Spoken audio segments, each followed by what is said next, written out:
យើងឆ្លងកាត់ជាមួយគ្នាប្រែជាភ្លើង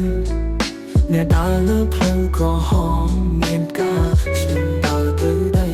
មានធូលីតែចិត្តឆ្លងឆ្ពោះដល់អ្នកជានិច្ចអ្នកស្រឡាញ់ខ្ញុំដោយចឹងប៉ុន្តែសាច់ញាតិទស្សនាឲ្យអ្នកអបបងស្នេហ៍គ្មានអ្នកទទួលស្គាល់តែយើងស្គាល់គ្នាដោយភាពស្មោះនឹងគ្នាថ្ងៃនេះរៀបការជាមួយអ្នកមានខ្ញុំដើរតាមផ្លូវចាស់តែយើងជួបគ្នាផ្លូវខុសវណ្ណៈប៉ុន្តែត្រឹមចិត្តស្នេហ៍នៅចាំស្នេហ៍ចាស់ខ្លាយជាសំណើទៅវិញ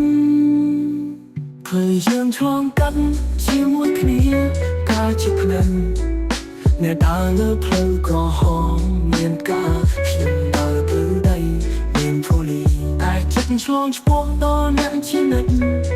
អ្នកស្រឡាញ់ខ្ញុំដោយចឹងប៉ុន្តែសាច់ញាតិទស្សនាឲ្យអ្នកអបបងស្នេហ៍គ្មានអ្នកទទួលស្គាល់តែយើងស្គាល់គ្នាដោយភាពស្មោះនឹងគ្នា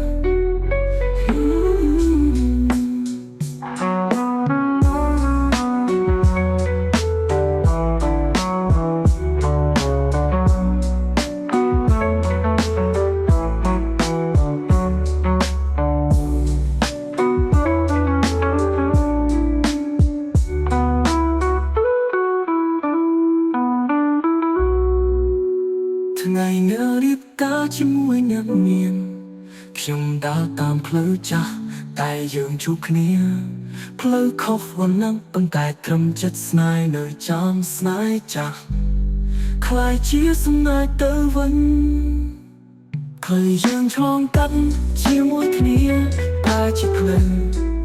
អ្នកដើរលើផ្លូវក្រហមមានការខ្ញុំដើរទៅដី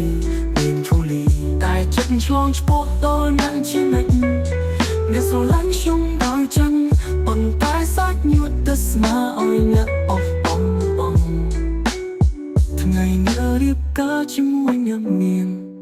ខ្ញុំដើរតាមផ្លូវចាស់តែយើងជួបគ្នាផ្លូវខុសវណ្ណៈប៉ុន្តែត្រឹមចិត្តស្នេហ៍នៅចាំស្នេហ៍ចាស់ខ្លាយជាសំណើទៅវិញ